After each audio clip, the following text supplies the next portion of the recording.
पुण्यश्लोक अहिल्यादेवी होळकर यांच्या जयंतीचं हे त्रिशताब्दी वर्ष आहे आणि अखंड भारतामध्ये अहिल्यादेवींचं काम असल्या कारणानं अखंड देशभर एक उत्साहाचं जल्लोषाचं वातावरण आहे।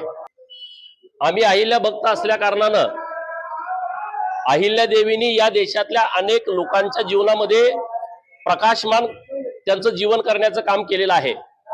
अमावस्याच्या काळ्या रात्री जसा काळा कुट्ट अंधार असतो आणि तिथून कुठेतरी त्यांना प्रकाश दिसण्याची आवश्यकता असते, तर अहिल्यादेवी हे असं व्यक्तिमत्व आहे की अमावस्याच्या काळ्या कुट्ट रात्री सुद्धा लखलखाट प्रकाश देणारं हे व्यक्तिमत्व आहे।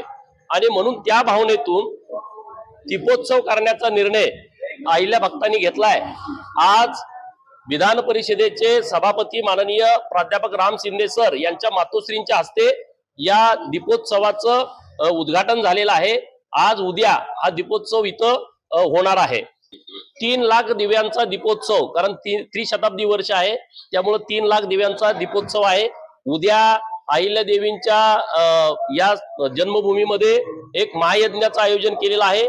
300 पुरोहित हे महायज्ञ करणार आहे। त्रिशताब्दी वर्ष असल्या कारणानं उद्या रात्री म्हणजे 30 तारखेला रात्री जन्मोत्सव काळ हा इथं वाड्यामध्ये साजरा केला जाणार आहे आणि तेव्हा फायर शोचं मोठ्या प्रमाणामध्ये आयोजन हे इथं वाड्यामध्ये केलेलं आहे।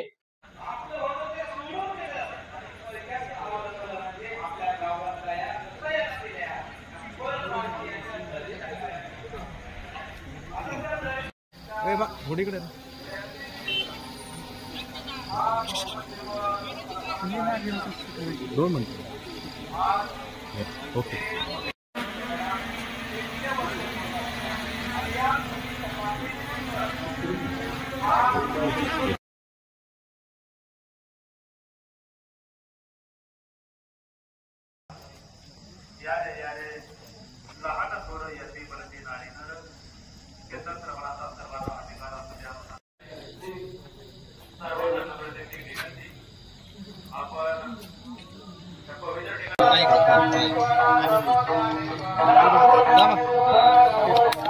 पुण्यश्लोक राजमाता अहिल्यादेवी होळकरांचा पुण्यश्लोक